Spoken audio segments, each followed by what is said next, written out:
thanks very much for being here. Thank you, Mark, for the introduction. As he said, we are here, an amazing panel, to speak about how brands can combine data and creativity to innovate successfully.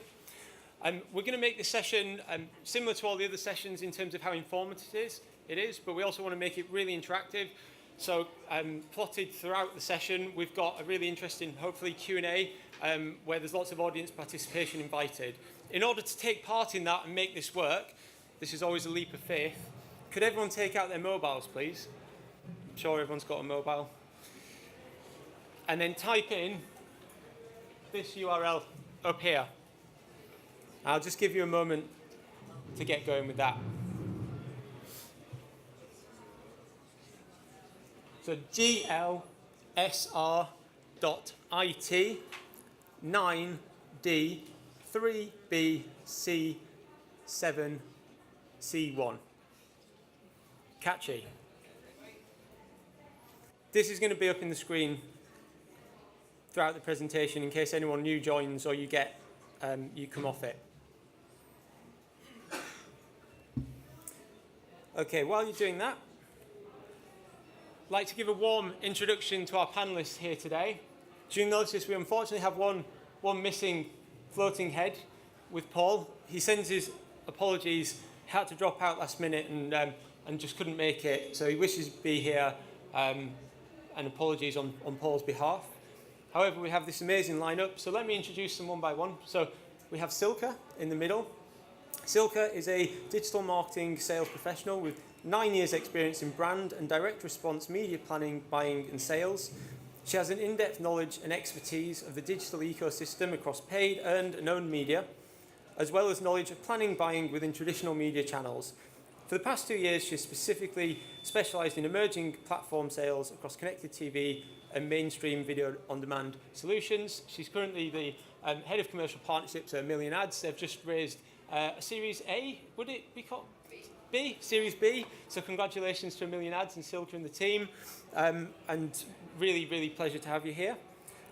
Lila is currently the head of brand at Urban Massage. Her career started with an article for The Guardian at just age 16, which led into more journalism and some time spent behind the scenes at Come Dine With Me, and then into PR, working on brands like Haribo, Gatwick Airport and Sony Ericsson. She then took 2 years out to be a cliché in Paris, followed by content roles at Made and Moo, a year in a cross-functional digital marketing innovation team at IBM, building an app, and then finally as a global creative director at Deliveroo before heading on to be the head of brand at Urban Massage. And then last but not least, we have Jeremy on the end. Jeremy started his career actually as a scientist working in the fields of genetics, ecology and behaviour. If you want him to talk about that at the bar later, don't. A Harvard Business School graduate, he spent 7 years with McKinsey, leading teams in just about every industry sector except for mining, working in over 25 different countries. It's during this time that he saw the real need for ATTEST because of the need for how organisations should improve their data and insights across industries and companies of all shapes and sizes. So ATTEST was born with a mission to enable anyone and every business to put consumers and data at the heart of every decision. Jeremy is also a board member at Reach2, the UK's largest primary schools education trust, and an advisory board member at Founders for Schools. So as you can see, very, very well-versed and experienced panel to talk here about creativity and data and innovation. So welcome and thank you for joining us. So why are you here?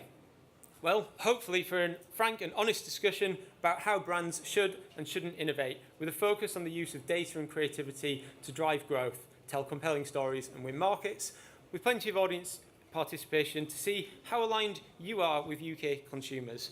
And for those who end up the most aligned, we've got some prizes. We'll be giving away, not here immediately, but books, Amazon vouchers, and special ATTEST Keep Cups. They're the priceless prizes. So a little bit about ATTEST. As you can see, we're on a mission to ensure that all companies can put real consumers and data at the heart of every one of your decisions.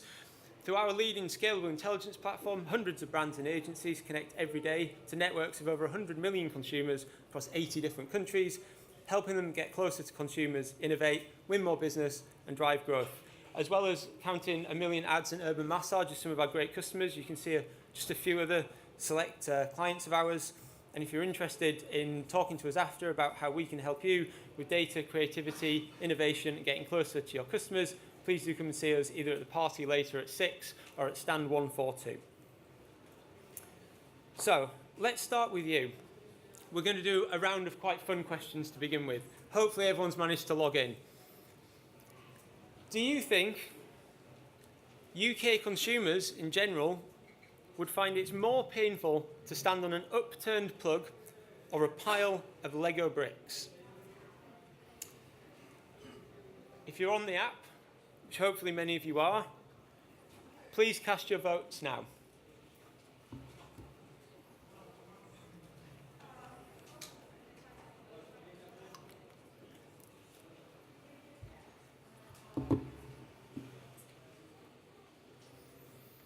Okay, let's see how we're all doing.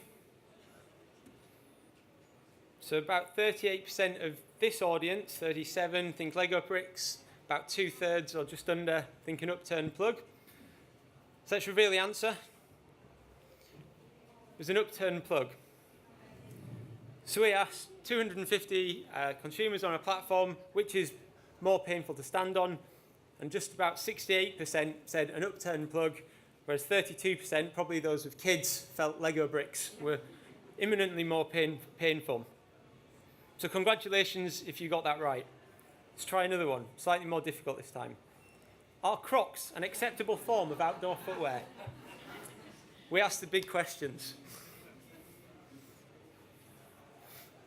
Give you 30 seconds or so to plug in your... Oh, sorry, I need to move it on. So what percentage of UK consumers think Crocs are an acceptable form of outdoor footwear?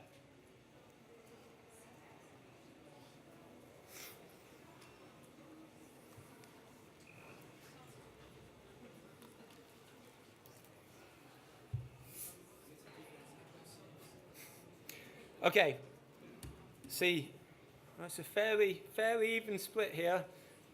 The smallest minority thinking it's the most acceptable form of outdoor footwear.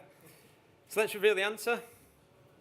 So 42.4% of UK consumers feel that Crocs are an acceptable form of outdoor footwear. So unfortunately, they're in the minority. And across the room, it's around 32%. So you can see there's a real disparity between how maybe you think about it and the rest of the UK would be thinking about it. And here's what the results look like in a static screenshot from our platform. Okay, the final one. This is really where we really kind of separate out those who are in tune with UK consumers and those who are not quite. Does pineapple belong on a pizza? This is tricky. It's a free text one. Can you guess what percentage of the UK think pineapple belongs on a pizza?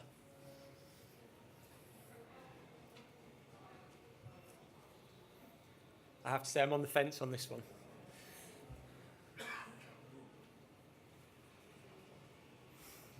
Okay.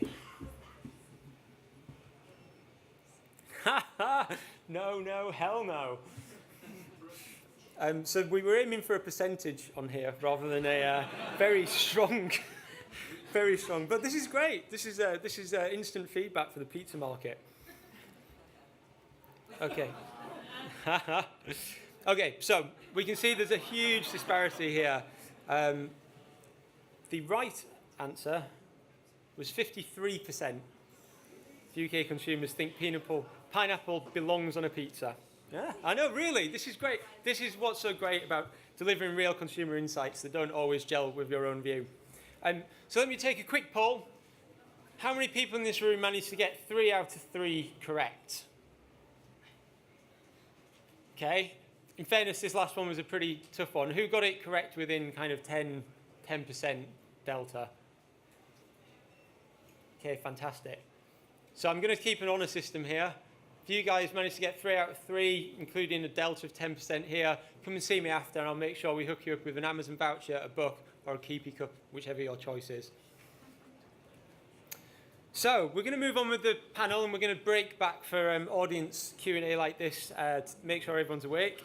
every 20 minutes. Now, disclaimer, before we begin the panel, we did say we wanted disagreement where possible. Cordial, respectful, but disagreement nonetheless, because there's quite a range of views on the topics we're going to be discussing. Of course, no actual puppies were hurt in the making of this panel, but just to kind of set the scene a little bit. And as and when you do hear something that resonates, you think is interesting, surprising from one of our panelists, please do tweet your appreciation. Include at AskATTEST or Unbound London.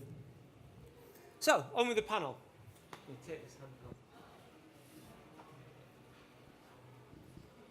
Testing. All right, here we go. So I'm going to open up with a fairly broad question, hopefully get the conversation going. Does data enhance or curtail creativity? And the reason I ask this is because I've genuinely had conversations where people sit very firmly on both sides of the conversation, right? Some people think data is the antithesis to creativity, and if you paint by numbers, you are not really creative, and others believe it hugely informs their strategy. Jeremy, I'm going to pick on you first, because I know you're happy to come out with a strong viewpoint here and there. So what do you think? Does data enhance or curtail creativity? So I'm massively on the side of data enhances creativity. I think I remember the famous quote from Gary Kasparov, the computer can beat me, I can beat the computer, but the computer and I together are unbeatable. And I think it's that combination, the people plus the power to look in more places, more often, with higher resolution, that is unbeatable. And the same thing applies to creativity. It's quite a big leap of faith for creatives in creative industries to change the way they work. And I think that might be where the resistance comes from, without killing any puppies. But I think the power of having both together is unique, therefore enhances for me. Wonderful. Silke, what's your point of view on this? Without wanting to kill any puppies. Oh no! Those puppies. Poor puppies. I do agree as well. Just because I think when we know more about the individual, when we understand more about how we live our daily lives weekly in a year, then I think we can use this to be more creative, essentially, and actually enhance. And to your point, be more unbeatable and actually create more context-aware, content-aware strategies. And Lila? I feel like I have to disagree now. So I'm going to find a way to agree and disagree at the same time. I think that data used, because we use the word data as if it's like this big amorphous shape of a thing that's like data. There you go, use it, go be creative. But I think it's really the job of the people who lead the creative teams or the people who are kind of doing it to understand which pieces of data will be inspiring and useful and which pieces will just, a team can drown in, because I think if you give someone 30 facts about how someone behaves around a subject, you kind of can get really overwhelmed and then probably can't think of anything. But I think if you give someone like a few of those super interesting tidbits that are just like, for example, today we're talking about fitness. Internally, it was like 76% of women want to do fitness but don't always do it, comparative to and then other insights around like men preferring to work out in public than privately.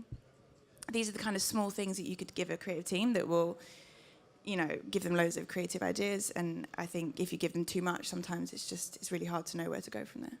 Yeah. So too much data can So. hamper creativity. I think so. No, I just wanted to vibe off that. It feels like this paralysis of choice, right? When we have too much, how do we actually combine it and how do we guide and to make more insightful creative choices? Yeah. So how do you think, how do you know what the right amount of data is? Like, is there a process that you can follow to think about, okay, I'm going to give my team this much data or that much data? Is there a kind of process that you can follow, or do you just kind of have to take it as it comes? For me personally, I think it's about, I try to understand the thing that we need to achieve. So is it, if we have a TV ad, let's imagine, or we have a piece of digital marketing and we know that it needs to result in a certain type of KPI. For me, it's about understanding which of the pieces of those data will really help the team to achieve that, and which won't, and which might be the one thing that just sparks it and is enough. Sometimes you only need one fact and someone can go away and create an amazing campaign based of just that one fact. And sometimes they need a whole range, which is, people believe this, but they also believe this, and they behave in this way, but also this way. And the contradiction sometimes is where the inspiration happens as well. So I think it's just about evaluating what you're trying to achieve, and then from there, figuring out which pieces of data really help someone make those kind of, define their path. To disagree a bit and save a puppy, I think the big assumption is that the answer to your question is in the data that you've got. I had a really great example from an old professor, and he created a process of innovation, and the analogy used was paratroopers at night in a mountain range.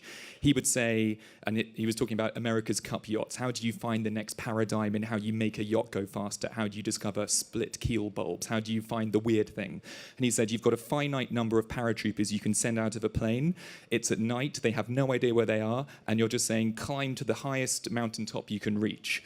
But they can all get to the top, and you can declare one a winner. But you've got no idea whether they're the top of the foothills or they're at the top of Mount Everest. And I think the assumption is that the data you have contains the top of Everest. And that is a big mistake that some people make when talking about this topic. So to paraphrase, that people focus too much on the data they have and don't think about the unknowns, the data that's yet uncovered? Completely. Okay. And how go ahead. Not to keep talking all the time, but I think that's exactly why you don't give someone loads of data sometimes as well, because you give them a few tidbits and then they start getting curious and asking questions is where you get to the real insight. Well, why is that, and why is that, and then is that different for men and women, and how about age, and how about demographic, and that is where something like ATTEST is really useful, because you can ask that question and get a result really quickly. So, Silke, if you're trying to make decisions with clients or on behalf of clients, do you favour one type of data over another? So qualitative, quantitative, kind of very deep kind of understanding of individuals, or metadata? Do you have a preferred type of data that you would look at for making creative decisions? So I almost like to split types of data. So you have types of data that is first party or third party, but then I also think we can do a lot with environmental data, and that kind of stems from, at A Million Ads we do, or we built a platform for creatives to be more creative within the digital audio space.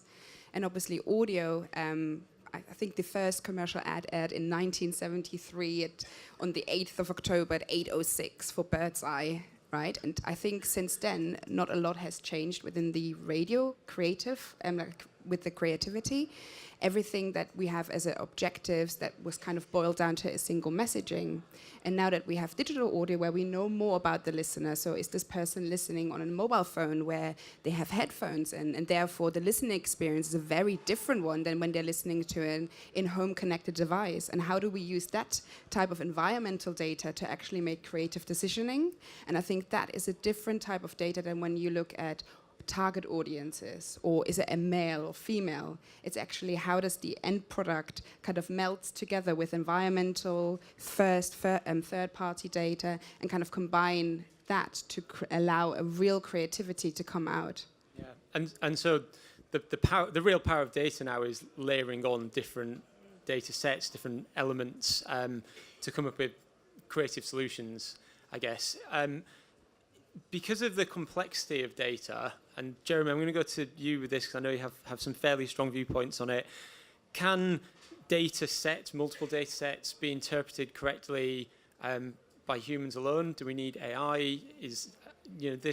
AI comes up in, probably it's been in every single session. I'm going to try not to touch on it much more beyond this, but can humans make good decisions based on data? Do we have to have AI? What's your perspective on this? With simple data, sure. To Layla's point earlier, if you've got a hypothesis and you're in the testing phase and you're trying to explore, sure. But I remember this was 10 years ago now, in my genetics days, having to put together 76 different two-dimensional matrices that described the sounds that different coral reefs make, and how different little baby reef fish listen for those sounds, and how those things match together. I'm not sure that I had 76 dimensions to work in. I only had 3. And so I had to have some tooling, some power, some analysis that would put that all together. It's called a principal component analysis, and it took all of those different data sets and put them in one bubble chart. And it revealed the truth. So I think there's value in automation, there's value in getting the computer assist with your processing of the data, but only when you're in the discovery phase and only when you believe the data contains the answer to your question. Any further thoughts on AI, where you stand on that? Is it big? Is it overblown? Is it something you use? Do you use anything? Well, I think it's really interesting, actually. I was speaking to the guys at ATTEST, and I was showing them a document where I'd gone through, like, laboriously through all the written responses to one of the questions, rather than throwing it into a sentiment analysis machine and being like, just let me know. I'd read every single one and categorized it into different themes so I could really understand what people were saying. And I think the tendency sometimes, I think AI is brilliant for seeing the correlations, seeing the way that people kind of group together and fall apart. But if you use it and don't look at what you're actually getting, you don't get the nuances that actually where creativity really happens. In some of the ways people said differences between I like a massage or I like a massage and a bath, or if I'd just done a sentiment analysis, I would have got massage, bath. I wouldn't have seen how people spoke about it. So I think there's room for both, but I think you can't replace one with the other. I think AI, in the audio space, one of the most interesting or exciting parts is how do you use AI for voice or for audio, in fact, and how do you make this a more effective way of recording and kind of actually putting ads out there in real time. And I think that's what we're currently testing and really kind of trying to evolve in our platform for creatives again. Excellent. So we're going to kind of change up the question a little bit, but have you got any good examples where you've seen other brands or worked with clients that are doing a good job of what we're talking about here? They're combining data and creativity and having pretty good success with it. Anything you can talk about? Silke, I'll start with you. I believe you've got a real example to show. Yeah, I've got a video example actually, but I also wanted to talk about. I also wanted to talk about another client, and I know that you said you worked at Deliveroo before, and we worked with Deliveroo for the past year, and they really were trying to position themselves, particularly in summer, to get away from the Thursday, Friday, Saturday evening takeout. I worked on that too. Oh, there you go. And we used our platform to kind of match food to mood. So when you're in the morning, we give you a breakfast message. When you're in the office in the afternoon, it's about snacks. When we know the weather is really sunny on the weekend, we'll post create a picnic message. And in fact, I think there was loads of talk about actually putting in parks Deliveroo pins for people to actually pick up their food. So I think that is a really cool way of using data to inform personalized audio ads or personalized ads to match. Contextual, really. Yes. I think that's the problem with someone like Deliveroo. The biggest issue we saw is that if someone couldn't imagine it, they wouldn't do it. So if someone couldn't imagine how Deliveroo would fit into a sunny day, they're just not going to order the drinks to the park, the food on the balcony, and we had to find a way to do that in programmatic. Because I was sitting there going, oh my God, was that with you guys? It was, wasn't it? It was. Yeah. But the contextual advertising being burgers on a Monday in the evening in your garden, by the way, or drinks in the park because it's Wimbledon, by the way. This was huge. Yeah, and in fact, it resulted in 42,000 different creative variants, all delivered on the fly to people everywhere around the country. So that's one example. And then the other example, where actually I have a video. Could we show the video, guys, please? Yeah. Is for Adidas, for their brand, the Parley shoe launch called Run for the Oceans. And we used Spotify as the publisher, and we used different music playlists and music genres to bring home that every single individual can actually be part of Running for the Ocean. And Running for the Ocean, just as a kind of insight, the Parley shoe is using approximately 11 plastic bottles. So you kind of be part of this environmental impact whilst running. So we really use time of day when you would be running in the morning, or if you're running in London for the bus, you are part of this organization or part of this environmental force that helps reduce plastic waste. Run. Run for every drop on your morning playlist. For every London bus. Run for every kilometre, every drop of our oceans. For every pair of Adidas Ultra Boost Parley, approximately 11 plastic bottles are prevented from entering our oceans. Not only redefining how we run, but why we run. So run to show your commitment for the oceans and join the Run for the Oceans group on Runtastic. Cause every kilometre counts. Adidas Ultra Boost Parley, run for the oceans. Run for every beat. Run for every chorus. Run for every drop. For every Coventry bus. For every Nottingham tram. For every Kingston bus. On your morning playlist. On your lunchtime playlist. On your afternoon playlist. How's your first Dynamics crit? It was really cool, I had fun, and I like what it's about. Yeah, thank you. So yeah, I think that when you put yourself into the shoes of a listener running in London, and we also included weather, so when it's raining, you really, I think, create a far much more contextualized, impactful, and obviously with you guys, we're testing how personalized audio ads actually outperform standard creative. So if you have the ability to use data that actually is environmental data, and in fact, this didn't have audience insight or third-party or first-party data, it's talked about taking the listener at that moment in time and creating a feeling. And I think audio in that sense has a real nice way of really communicating a feeling through data and then at the outlet in the creativity. Thank you. Jeremy, same question. Have you got a good example of a brand that you see doing a good job of combining data and creativity? I'm always a big fan of what MasterCard do. So not a most obvious example, but they're the ones that they've created the platform for others to innovate. I think in mobile, we've seen mobile networks create cohorts for types of users. TalkTalk is really popular with younger people, but it's just a sub-brand. MasterCard got rid of that problem completely. Monzo until recently, Revolut, Curve, all of them powered by MasterCard, all of them feeding every payment, every piece of interchange into MasterCard, but also every data point from those young people who are the early adopters of these cool products that we all know and love. MasterCard won that game by taking the AWS approach, where it's just the natural purpose brand to host a startup company and apply it to payments. And I thought that was a particularly creative move, which allowed them to capture data from a new cohort, which otherwise they might have completely missed. Wonderful move. What they're doing with that data, we can only imagine. Hopefully good things. But I think, for me, they are the champions of this. Very nice. And flip side, who's not doing a great job of this? Have you seen any creative examples out there that you're like, oh God, that wasn't informed by data? Or even the other way around, you think, oh, this is creativity by the numbers. Jeremy, just while you're on the mic, I'm going to put you on the spot first. I'm going to absolutely trash Admiral. Sorry for anyone from Admiral in the room, but you probably aren't here.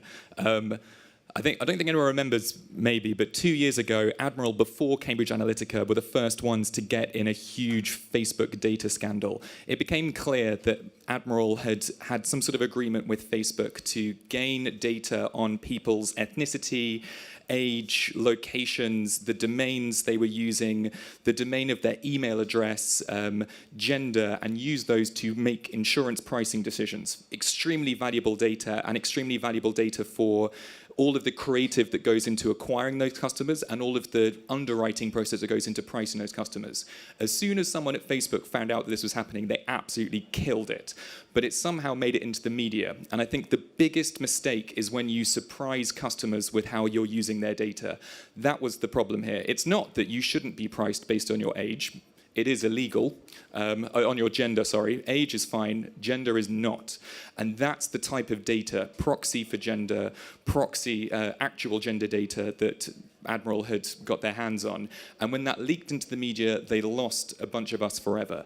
And I think it's when you create surprises for customers from how you use data, whether they're right or wrong to be surprised, the surprise is the problem. And that's where it goes wrong. Admiral, I'm sorry, but you got that absolutely apocalyptically terribly wrong. I'm not sorry. I'm not sorry. Very good. Anyone else want to take a stronger view than Jeremy on someone doing something Is that wrong? possible? No. No, I don't think so. I probably like to approach that topic from a bit of a different angle, not naming and shaming brands, but I think We'll pay your legal fees. again, kind of, I guess within digital, but specifically audio as well. Sometimes clients or brands are very obsessed with being as granular as possible. And then when you do this granularity, which might be great, but you can't create scale. And as we're here, and we all probably have brands that try to reach mass market audience, I think we need to zoom out a little bit and actually create scalability and an umbrella of scalability, but within that have personalized conversation with individuals or with audience. So how do we talk to a female or male? How do we talk if we have an audience from 18 to 54 to an 18-year-old versus a 54-year-old? And if they're in Manchester or London, or it's raining, or it's sunny, or it's Monday morning, how we feel on a Monday morning is very different to how I feel right now sitting here, or on a Friday evening when I know it will be a sunny weekend, for example. So that, I think, we need to zoom out a little bit rather than we going super granular. Makes sense. I won't, well, now you made me feel bad, so I won't name and shame, but I think my biggest bugbear is when the creative team have all the insight. So you're like, there's a particular phone brand who I've used for 10 years or something like that, and they are so creative, they're so cool, their ads are amazing, everything they do is very clearly based on, we understand the audience that we're speaking to. We've based our entire brand around a sentiment which is going to speak to people, and it really works. And then their policies don't. And you're like, how did this happen? So they just got rid of all of their old tariffs and changed it in a really bad way. It got lots of press. And you just think, you've worked so hard on one side to create something clearly based on really understanding a consumer, and then just forgot it on the other side, which is where it really matters. So for me, I guess it's less a data question per se, but it's more like, if you have that insight, it has to run through everything you do. Amazing, thank you. Right, we're going to go back to a bit of audience participation. This is the second of 3 rounds, so phones are ready. If anyone's not managed to... a new version's available. Very exciting. Okay, so if anyone's not on there yet, you can join in this next round. Hopefully. There we go. So this is each a theme. The first one was quite fun. The second one's data we collected on kind of breaking news stories at the time. So the collapse of Carillion means taxpayers are likely to have to pay $200 billion to keep those projects going. Which statement most closely matches your feelings about this? We asked this to 1,000 people across 2,000 people across the UK, UK nationally representative sample. Which of these feelings came top for the public? Did they feel extremely angry? It won't really impact me, or frustrated but not surprised? Which do you think most of the UK felt at the time of this news breaking? –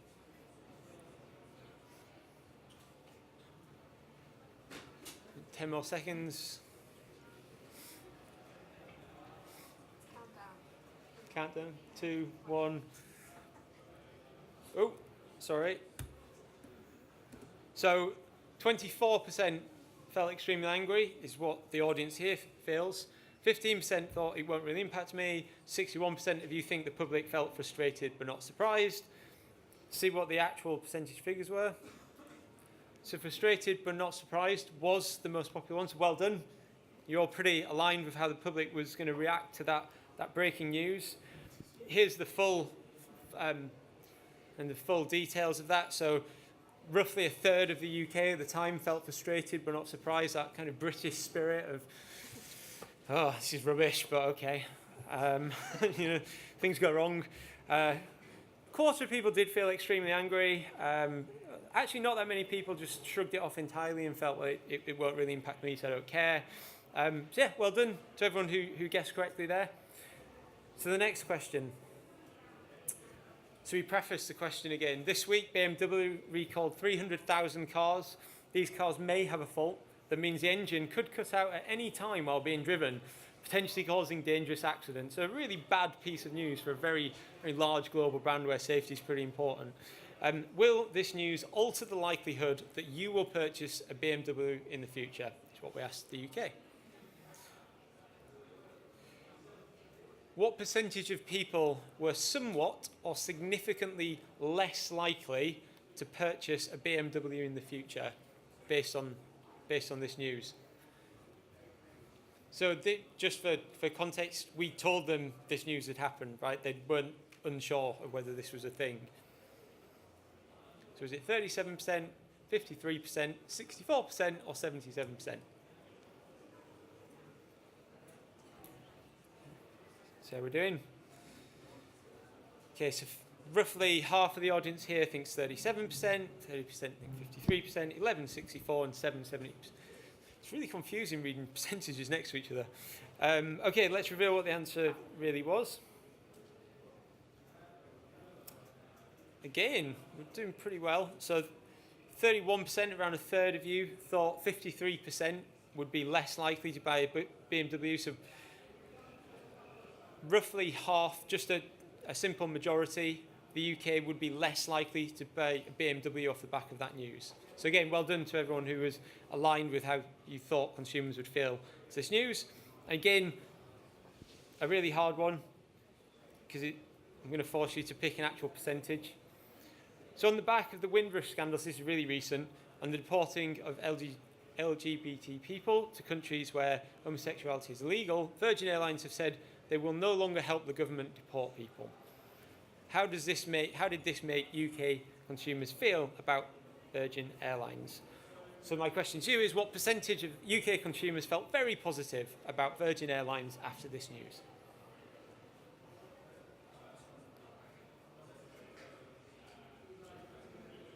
Just while you're answering, I don't know if this is possible to the organisers, but if we could get some more aircon, I can see a few people like, whew. If it's possible, please do. Okay, so answers. Let's see if we've got, 66, 50, 70, 60, 73, 89, etc. 90%, 90%, 50%. Okay, huge range, really interesting. One, that's great. Love that use of an emojicon. The actual answer was 42% of the UK felt very positive, but a further 29% felt quite positive as well. So overall, it seems like it was a very good, ultimately it was a good thing for Virgin to do anyway, but UK consumers have responded positively to it as well. Okay. So again, same question to everyone, kind of on a system. How many people got pretty close to 3 out of 3, including the percentage question?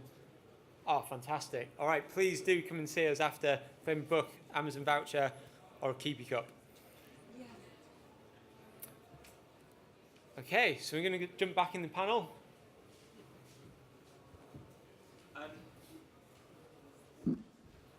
So we've talked a little bit more widely about other people and things in the abstract, which is always a great way to start, but bringing it close to home.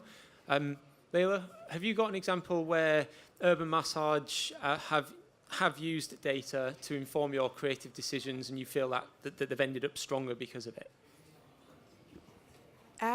Yeah, I'm sure I had a specific example now. I can't think of one specifically. But I think in general, I can talk a little bit about how we've used ATTEST and how that's translated into creative.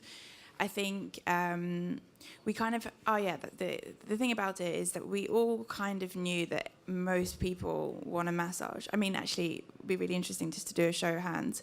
How many people here would like a massage? Okay, so lots. How many people are going to book a massage in the next 6 months? Yeah, so that is the problem, right? Everyone wants one, but for some reason they just don't always book one. Even when you'll bring it to their home, even when it's £49, even when you've done everything possible to make that experience brilliant, you're still like, but they're not doing it.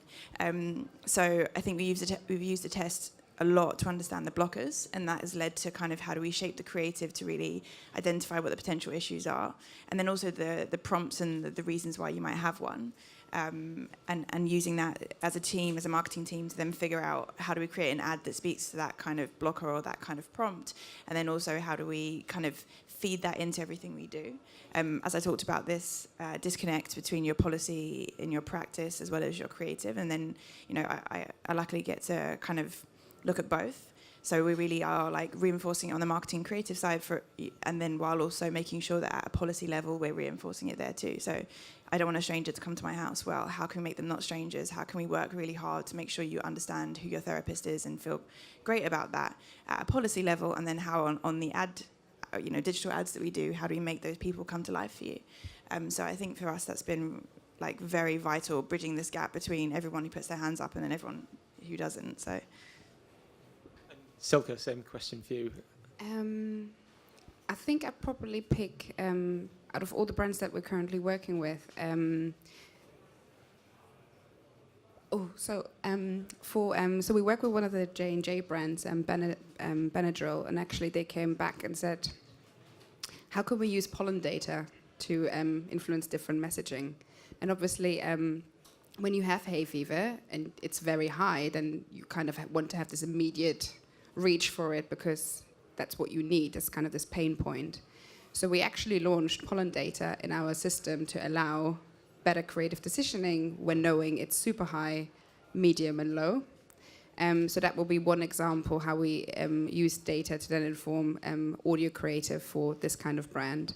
Another example would be Dyson. We've launched humidity in our system, so you know what the humidity levels is. And for Dyson specifically, they have a air purifier and air conditioner. So think of the scenario, it might be very humid at night and you may not be able to sleep very well. Well, Dyson can help you. So that kind of insight and then launching that type of data actually allows hopefully to create more effective and contextual and kind of advertising that Dyson then can actually go out with and sell hopefully more Dyson air conditioners. And then obviously using you guys as an ATTEST to really understand, does personalized audio content have more of an effect to a specific listener? And we've done a lot of research around having listened to this personalized audio ad.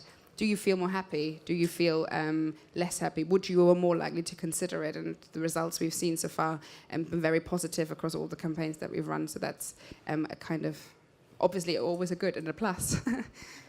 And then, just so I'm not asking the same question to everyone in that kind of way, but Jeremy, how can and should brands be finding the right data to inform their creative decisions? So we've talked about lots of different types of data. Can you talk about how you feel brands should be approaching that? How should we be finding the right data sets to inform there? Well, I think I always think about it as there's the data you do have and the data you don't. The data that's internal, the data that's external. In the data that's external, is it pollen data, observed data that can drive ads that are built around high pollen days or high humidity nights that in a very tailored way hit you with that message at the right time? I think even more importantly, there's the data that you're missing. The key thing that's going to unlock how you personalize for a specific demographic, how you personalize for a specific type of buyer, and how when you know that pollen data and humidity is a driver, that you can actually customize that to each person or to each region or to each age to make sure that you have maximum impact. With only the first half, you're kind of hitting and hoping at a better new level. With the second half, you're taking that to Sir Dave Brailsford, Team Sky, aggregation of marginal gains, 5 Tour de France wins. That was a bad example with all of the drug rumours. Wow, I did not say that. But I guess my point is, to make sure that you are constantly looking for new forms of data, constantly finding ways to bring that into your business. And then the key is always to be ready to act upon the insight. If you bring in the data, but you don't have commitment to act, the whole thing was a complete waste of time. If you're not prepared to say, I was wrong, my gut feeling was wrong, our team was wrong, our last quarter was based on a false promise because the data's showing us that we're all idiots and that we need a new approach, you shouldn't embark on the journey. Only if you're prepared to act should you bring these new data sources in, and that's when this becomes very powerful. And Layla, you talked about data silos earlier. How are you breaking those down at Urban Massage to make sure that other teams are as well informed as you are? I'm sure for many of you out working in kind of startups will have Facebook Workplace. But this is a great, I think it's great and sometimes terrible as well. But on its best side, it allows you to constantly kind of tell everyone stuff that they could potentially be interested in. So I kind of always post whatever insights we have on our online tool, so everyone can see it, and I at certain people if I think that it's particularly relevant. We also kind of share it in meetings. I also pepper it through everything, and like always constantly talking about, oh, did you know? And actually what we realized is that even our consumers love fun facts. You know, they love to know a little pinch of data. They love to understand a little bit about how other people are behaving. We saw this at Deliveroo as well. Some of our best stories on a PR level were, are you wondering how the whole of England are ordering, like what they're all ordering? Is it burgers, or is it, you know, did you know that on a Monday, you know, they order, traditionally everyone orders healthy food, and on a Friday it's unhealthy? It sounds really obvious, but when you see that at a data level, you're like, wow, fascinating. So I think actually it's just about not underestimating how interested everyone is in that data, and if you can package it up in a way that feels actionable, that feels interesting, that feels like surprising as well, then actually everyone loves it, and even your consumers potentially love to hear about that too. I do think brands should probably take a bit more risk with publishing their data. I worked at another company that was very anti-publishing data, even though they had so much interesting stuff on consumer trends and things that are happening, and for various reasons it just got blocked. And it's such a shame. And Yeah. I know it's not as big now, but OkCupid were quite an early success story of that, where they took all this data that they were finding from their apps and they wrote incredible data-rich blog posts, and it just went through the roof. It really propelled them. Someone here, when I was looking at the thing, someone asked a question which is like, can data just become a kind of self-perpetuating cycle that you reinforce the things that people say, and you're basically becoming extremely normative?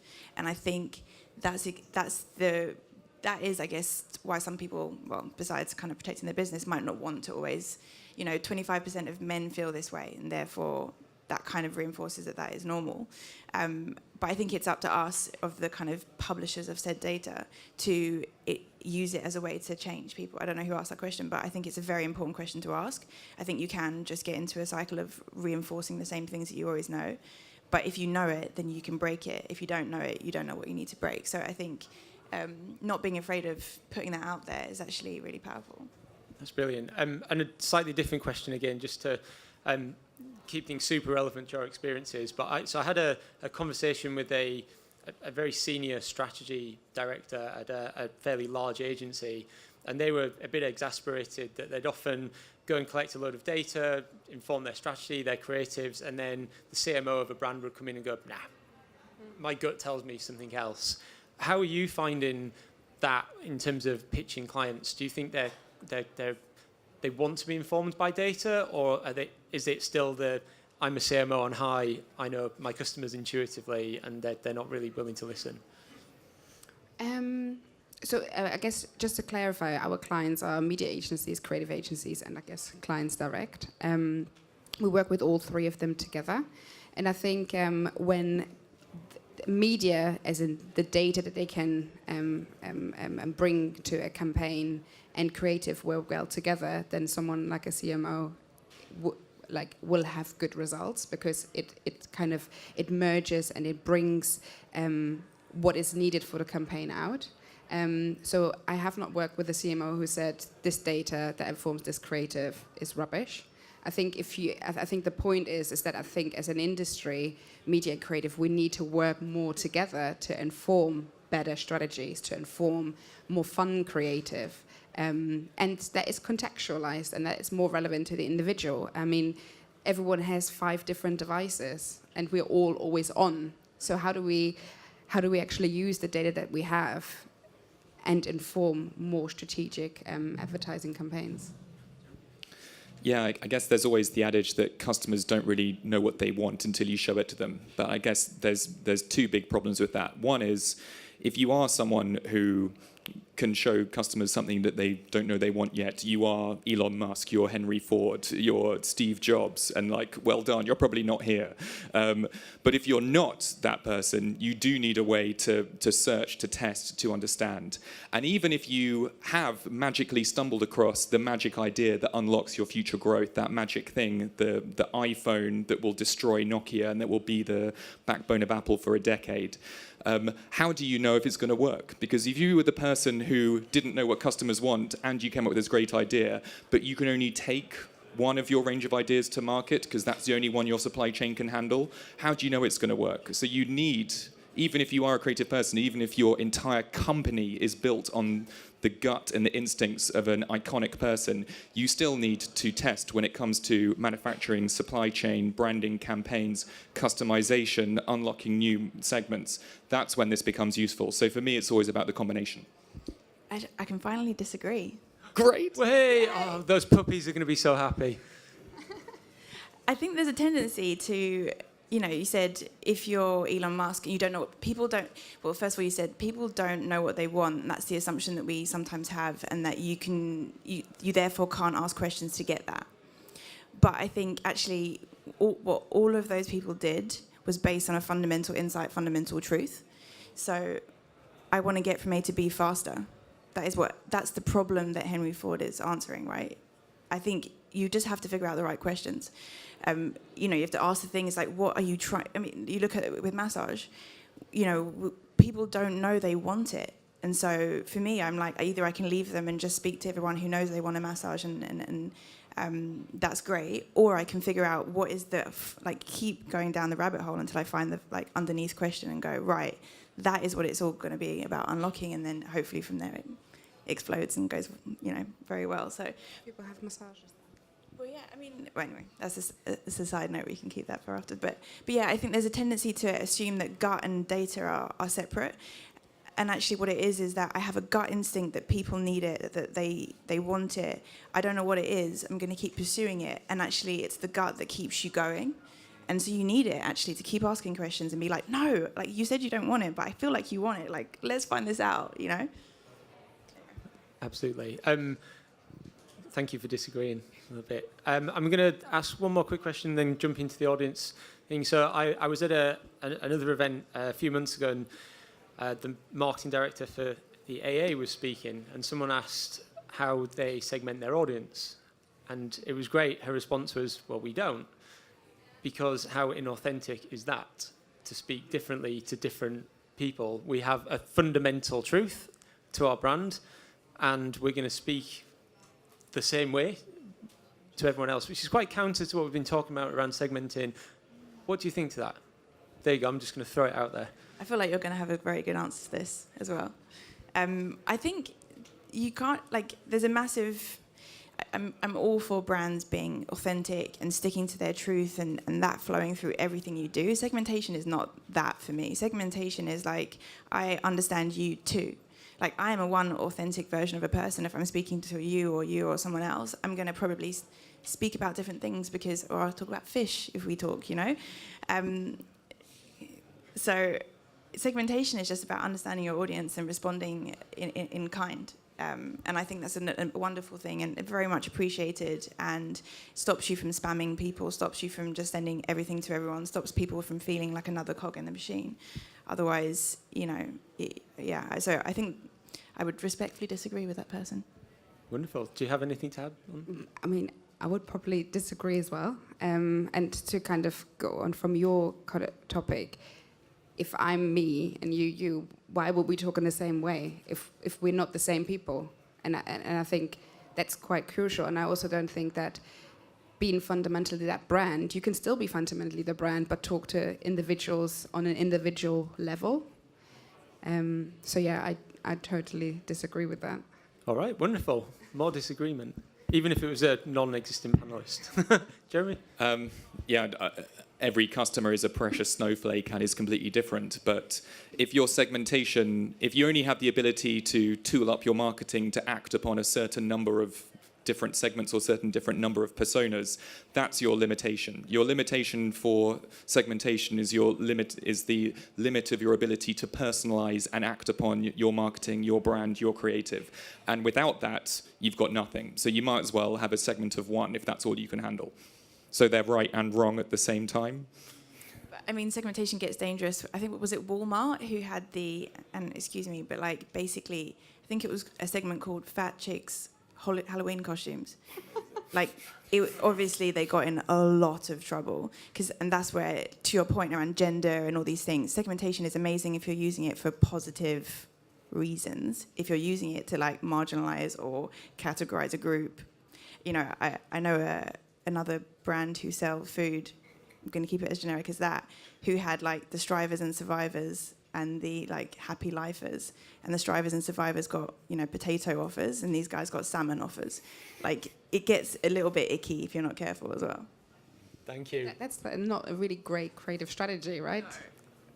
So, sorry, I'm conscious of time, which is a shame, but I'm going to have to run through this quite quickly. So this is more broadly interesting questions around how people kind of view digital. Specifically under 35s in this case, I've kind of segmented it broadly, but down to that. So on which social media platforms do you prefer to see brands advertising? Big question, clearly, for many of you in the room. So which was the most popular answer to that question for under 35s? Was it Facebook? Was it Instagram? Snapchat or Twitter? I'm going to give literally 10 seconds. 10, 9.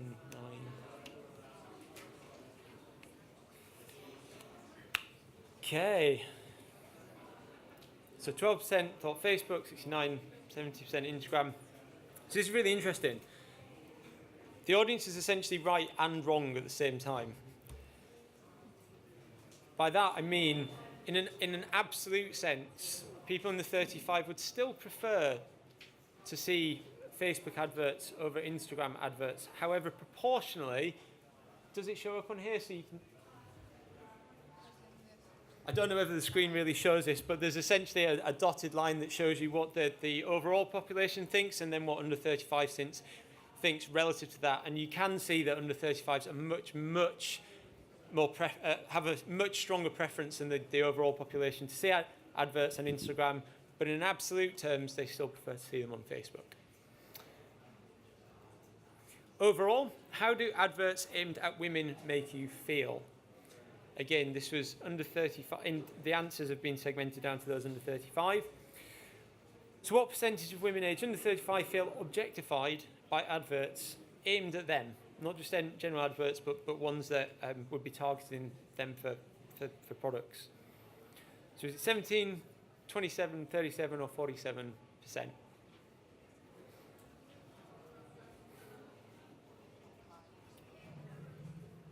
It's quite split. The correct answer, pretty aligned here between the audience and how you think people would have responded. So overall, 27.7% of females under 35 unfortunately do feel objectified by adverts aimed at them, slightly more so than the general population. So actually, you can see here, under 35s are felt slightly more self-conscious as well, and also slightly more understood and inspired in some cases as well. If a supermarket or grocery brand you already used wanted to reward you for your loyalty, which promotion would you most like? What percentage of under 35s do you think would prefer free products?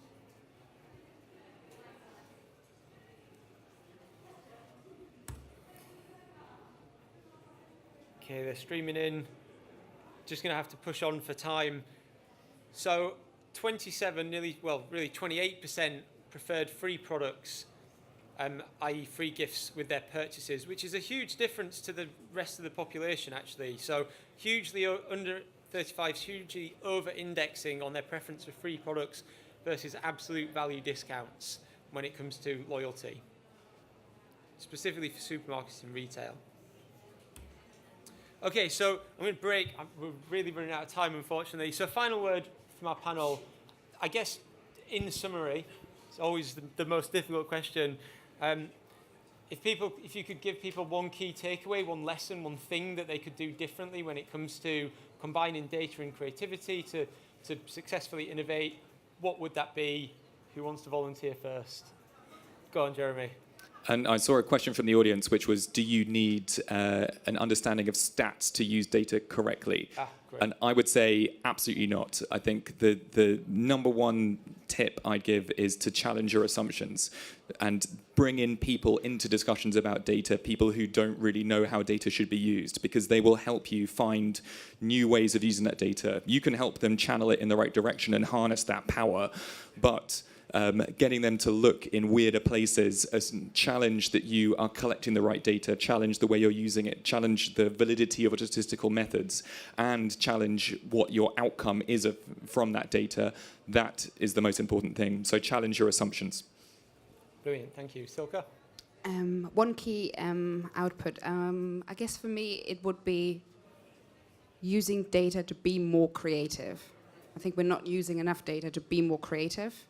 If we have the data, let's create not one ad, not two, let's create 1 million ads. Sorry, not... Nice. But I think that will be my key. Let's be more personal with the audience that you're trying to reach. Great. And Layla? My advice would be zoom in and out. Like get so close and see one person's response and see if there's something in that, and then get really far out and see the aggregate, the whole of the UK, the whole of the world. You look at Spotify, who did that exact thing in their brilliant campaign, and it's like to the 24 people who listen to so-and-so song 24 times on repeat on weekend of X, so zoomed in to all the very much more trend-driven stuff. So don't be afraid to zoom in and out. That is an awesome example of data and creativity. I love that campaign. OK, so thank you very much to our panelists first. Please give them a round.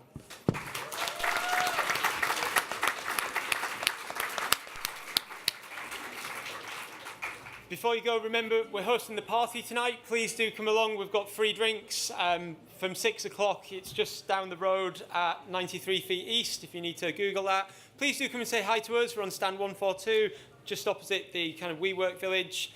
Check out ATTEST if you're keen to find sources of data for inspiration and creativity. And also, we're hosting our own hosted event in September for drinks. We have a MasterChef winning chef and a talk on how to create great employer brands, and you can sign up here. With that, thanks again to our panel. Thanks all of you for participating. I hope you've found it informative and interesting as Build. Have a great rest of the time at Unbound. Thank you.